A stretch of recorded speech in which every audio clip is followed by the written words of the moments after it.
தோசையை போட்டு நல்லா அப்படி தொட்டு சாப்பிட்டு பாருங்கள். இங்கே தக்காளி அவசர சட்னி அவ்வளோ டேஸ்ட் ஆகுதுங்க.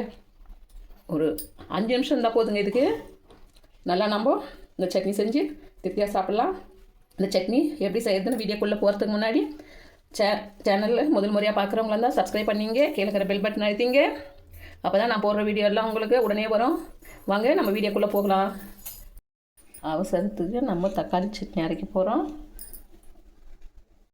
ஒரு மிக்ஸி ஜார் எடுத்துக்கலாம். தக்காளியில் இதை கட் பண்ணி போட்டுடலாம்.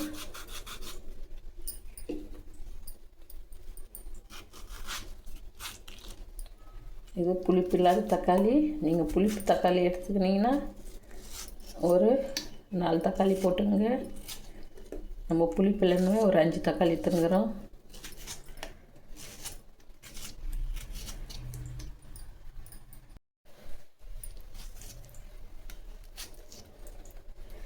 தக்காளி 4 பெரிய தக்காளி எடுத்து போட்டுனுங்கிறோம். அதுக்கு தனி மிளகாய்த்தூள் போட்டுக்கலாம். காஷ்மீர் மிளகாய்த்தூள் போட்டுக்கலாம். புளி கொஞ்சம் போட்டுக்கலாம். நீங்கள் நாட்டு தக்காளி எடுத்து யூஸ் பண்ணுறவங்களா இருந்தால் புளி போடாதீங்க. அந்த தக்காளி இருக்கிற புளியை சரியாக போயிடும்.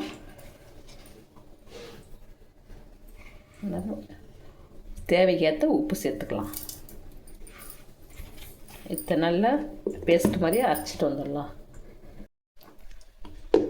பாருங்கள், இந்த மாதிரி அரைச்சி எடுத்துங்க. இப்போ இந்த சட்னிக்கு நம்ம தாளிப்பு ஒன்று போட்டுடலாம்.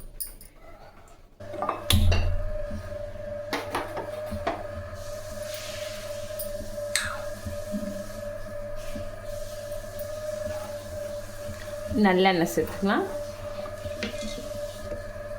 விருப்பப்பட்டால் தேங்காய் எண்ணெய் கூட சேர்த்துக்குங்க. நல்லெண்ணெயில் செஞ்சால் ரொம்ப நல்லாயிருக்கும்.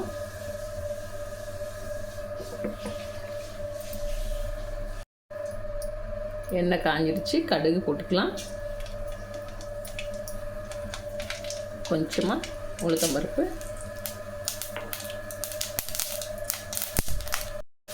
நம்ம அரைச்சி வச்சு தக்காளி இதில் எடுத்து ஊற்றிக்கலாங்க. நான் கறிவேப்பிலை போடும்போது வீடியோ எடுக்க நான் மறந்துட்டேங்க. கறிவேப்பிலை தாளிக்கும் போது போட்டுக்கணுங்க. இது நல்லா ஒரு 5 நிமிஷம் பச்சை வாசனை போகிற வரையும் கொதிக்கிட்டுங்க. இது நம்ம அந்த தக்காளி அரைக்கிறது இது கொதிக்கிறது தாங்க நமக்கு டைம். இதில் பெரிய ஹோட்டலுக்கெல்லாம் போனால் வைப்பாங்க, நல்லா டேஸ்ட்டாக இருக்கும். அதோட ரகசியம் என்னான்னு பார்த்தா இதுதாங்க. நீங்களும் ட்ரை பண்ணுங்கள்.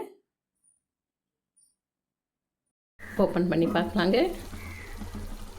நல்லா எண்ணெய் பிரிஞ்சு ஊற்றி பாருங்க.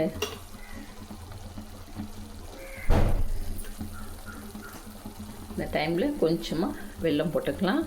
ஏன்னா காரம் அதிகமாக இருக்கும். இந்த வெல்லம் போட்டால் அது பேலன்ஸ் ஆகிடும்.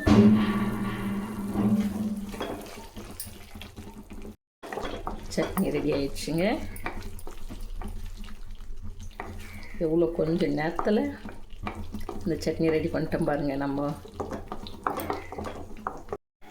சுவையான கார சட்னி ரெடி. நீங்கள் கூட இது போல் ட்ரை பண்ணி பாருங்கள்.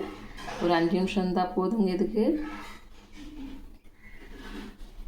இந்த வீடியோவை உங்கள் ஃப்ரெண்ட்ஸுங்களுக்கு ஷேர் பண்ணுங்கள். நம்ம அடுத்த வீடியோவில் சந்திக்கலாங்க.